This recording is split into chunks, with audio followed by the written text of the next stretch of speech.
I was sitting in the command tent, going over maps and operation plans, when the radio crackled with static, followed by a tense voice. Captain Miller, do you read me? We have a new mission for your team. It was the command center, and from the urgency in the voice, I knew something was wrong. Before I could respond, the radio cut out again. The static buzzed, mixed with broken words, as if something was interfering with the signal. Understood, sir. What's the objective? I asked, trying to get more details. You need to investigate the disappearance of Alpha Squad. They haven't returned from their recon mission in the northern mountains. We need eyes on the ground immediately. I glanced at my men. I knew this mission would be different. Something in my gut told me we were heading into dangerous territory, a place where the rules of conventional warfare didn't apply. You heard that? Gear up. We leave in 5 minutes. Stay sharp. We don't know what we'll find out there.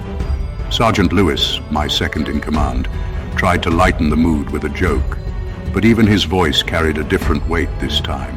Captain, seems like we're always the lucky ones chosen to handle the stuff no one else wants, he said, forcing a smile. I looked at him with a serious expression. This time, Lewis, it's not about luck. As we advanced through the mountain trails, silence became a constant presence. The wind seemed to whisper things we couldn't quite understand. I looked up. The clouds closed in like a dark curtain, swallowing the sun's light. The temperature plummeted as we got closer to the mountains. My men were quiet, alert, each lost in their own thoughts. Captain, do you hear that? Asked Private Emily, the youngest on the team. There was fear in his voice. Hear what, Emily? I replied, trying to stay focused. It's like whispering, but I can't make out the words, she said, looking around with wide eyes. Before I could answer, the radio crackled again. Heavy interference, but there was something there, a sound like a muffled scream, followed by a deafening silence. It felt like someone was trying to warn us, but the words were distorted, unrecognizable. Keep moving, I ordered. We're almost there. That's when we saw the cave. It was enormous, its entrance a gaping mouth that exhaled darkness. A chill ran down my spine. This cave wasn't on any map. It looked ancient, like it had been there for millennia, hiding secrets no one should uncover. This doesn't look natural, Captain, commented Lewis, his voice tense. Stay in formation and move cautiously. Something's not right here. Crossing the cave's entrance, the air grew thick and heavy, as if the very atmosphere were against us. Each breath felt labored. The foul stench of rotting flesh and clotted blood was so intense, it made me nauseous. My men exchanged nervous glances. I had smelled death before, but this was different. It was as if the cave itself was soaked in the horrors of past events. Captain, look at this, called Private Adams, pointing at something on the ground. Ripped backpacks, crushed helmets, and to our horror, human bones were scattered everywhere. The walls were stained with dried blood, and there were deep marks, like something had dragged its victims deeper into the darkness. Everyone stay in formation, eyes open, I shouted, trying to maintain composure. But the tension was palpable. We were surrounded by death. This wasn't done by humans, whispered Emily, staring at the marks on the walls. Something big killed these men.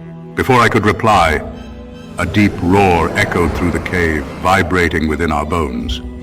It seemed to come from all directions at once, as if the cave itself were alive. The guttural sound was unlike anything we'd ever heard on any battlefield. My men were paralyzed. What was that? Lewis shouted, visibly panicking. Everyone in position. Prepare to engage, I commanded. The tension in the air reached its peak. Suddenly, from the shadows, a colossal figure emerged. It was a creature with reddish, filthy fur, teeth as sharp as blades, and yellow eyes that burned with an indescribable fury. It stood over 13 feet tall and held an improvised spear in one hand. In the other, it carried a piece of human flesh, still bleeding. This can't be real, shouted Emily, her voice trembling. The creature let out a roar that reverberated throughout the cave. Before any of us could react, it attacked. With a single blow, it lifted Adams off the ground and impaled him with the spear, slamming him against the wall. The sound of bones breaking was brutal. There was no time for screams. He was dead before he knew what hit him. "Fire! Open fire now!" I shouted, and everyone began firing. The bullets struck the creature, but it only roared in anger, as if the weapons were mere mosquito bites. It charged at us with a savage fury, moving with impossible agility for something its size. Lewis tried to retreat, but the giant reached him in a single leap. With a brutal motion, it slammed Lewis to the ground, leaving a trail of blood. I saw the fear in Emily's eyes as she ran towards the cave entrance, but she slipped on a bone and fell. Before I could do anything, the creature was upon her. Captain, please help me. Emily screamed, her voice filled with desperation. But there was nothing I could do. The creature grabbed her by the head and lifted her into the air. Her screams were silenced when her skull was crushed with inhuman strength. My heart raced, but I knew panic couldn't take over. "Retreat! Everyone, fall back now!" I ordered, trying to buy some time. I tossed a grenade towards the creature and ran for the exit. The explosion shook the cave, sending dust and rocks flying, but it wasn't enough to stop it. I could hear the giant's heavy steps behind me, getting closer with each stride. When I finally reached the light outside, gasping and covered in dust, I looked back and saw the monstrous silhouette emerging from the cave's darkness, its body covered in blood. This wasn't just any being. It was something ancient, a remnant of a forgotten time, a predator that didn't belong to our world. I knew my mission had changed. Survival was no longer the goal. I had to warn others. I had to prevent more lives from being taken by that hellish creature. I ran down the mountain, hearing the echo of the creature's footsteps close behind. When I finally made it back to the base, my men greeted me with looks of shock. I was covered in blood, and the desperation on my face spoke louder than any words. They tried to ask questions, but I could barely speak. I kept repeating one thing: "It's not human. We can't fight it." The officers looked at me with skepticism, as if I were delirious, but I knew what I had seen, and I knew the terror was far from over. As we approached the cave, the silence was oppressive. There were no birds, no whispers of the wind, just the tense breathing of the soldiers and the crunch of their boots on rocky ground. The cave was partially collapsed, but the darkness that emanated from it seemed alive, as if it were waiting for us. "Captain, something's wrong. That thing is watching us," whispered Lewis, still shaken by what he had witnessed earlier. I knew he was right. I could feel the creature's presence, like a sinister shadow lurking, waiting for the right moment to strike. I ordered the team to spread out and surround the cave entrance. This time, we had heavier weapons, grenade launchers, high-impact explosives. But deep down, I knew it might not be enough. Suddenly, a rumble echoed from inside the cave, the sound of rocks shifting, followed by a guttural breathing that reverberated through the air. The creature was awake. "It's coming! Everyone, hold your positions!" I shouted. The soldiers aimed their weapons at the darkness. The tension was unbearable. My hands were sweaty, and the sound of my heart pounding in my ears was deafening. The creature was approaching, and every second felt like an eternity. When it finally appeared, emerging from the shadows like a resurrected demon, it was even more terrifying than before. The giant was covered in dried blood and mud. Its eyes, two blazing yellow flames, fixed on us with ancient hatred. Its reddish skin looked thicker, as if it were adapting to the wounds inflicted by our bullets. There was no doubt this thing was not just flesh and bone. It was a manifestation of something much darker. "Open fire!" I ordered, and the soldiers unleashed their attack. The bullets hit the monster, but it only roared in fury. We fired grenades that exploded around it, sending shrapnel and debris flying, but the creature advanced, unyielding. It moved with terrifying speed, cutting through our formation like we were nothing, Each strike brought cries of pain and despair. Chaos erupted. Screams, gunfire, and the sound of bodies being thrown around blended into a living nightmare. One soldier was cut in half by the creature's spear, while another was crushed against the rocks. The air was filled with the smell of blood and gunpowder, and the sight of torn limbs and shredded bodies was simply macabre. I tried to retreat to reposition the team, but the creature was on us before we could react. One by one, my men fell, their faces frozen in terror forever. The ground was soaked with blood and littered with human remains. The monster seemed to feed off our despair, becoming fiercer with every second. With only a few men left and no other options, I decided our only chance was to use the terrain to our advantage.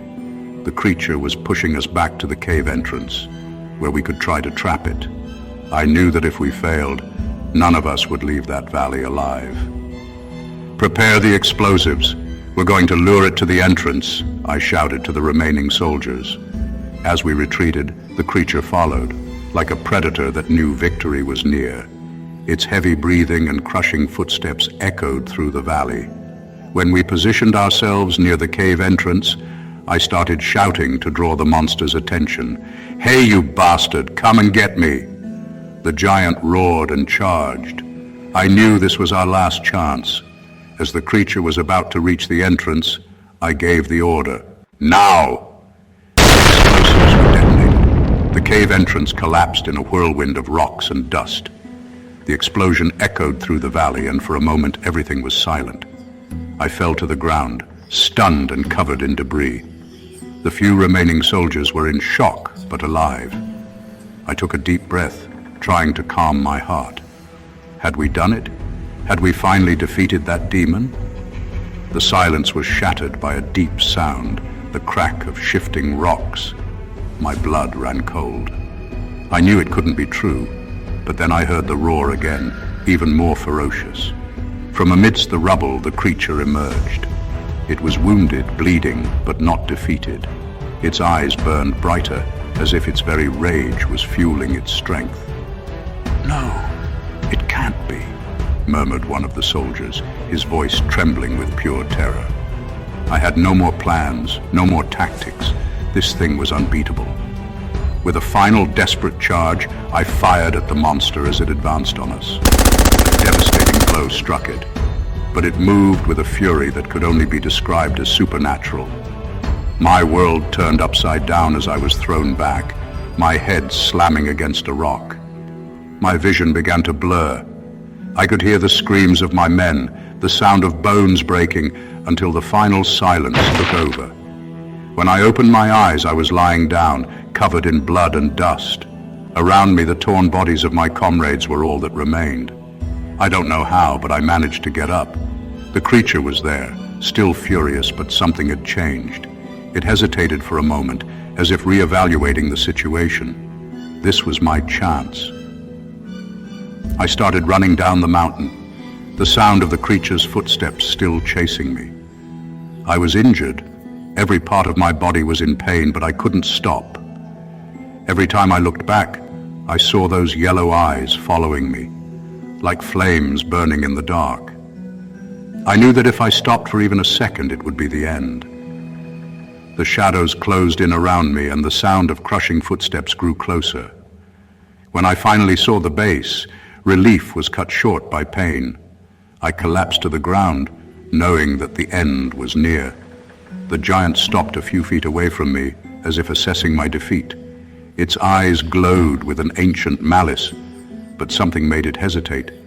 It vanished into the darkness, returning to the valley it should never have left. I was rescued by a search team, but I was in shock. I had survived, but the cost was too high. When I finally woke up in a hospital, the memories of the creature still haunted me. The officers tried to question me, but how could I describe something that seemed to come out of a nightmare? I knew no one would believe me, but the horror was far from over. Days later, reports of disappearances began to emerge from the vicinity of the mountains. The creature wasn't confined to that cave. It was free, hunting in the shadows, waiting for its next victim. I knew this couldn't be contained by men. The world wasn't ready to face what emerged from the dark valley, and I knew that one day it would return.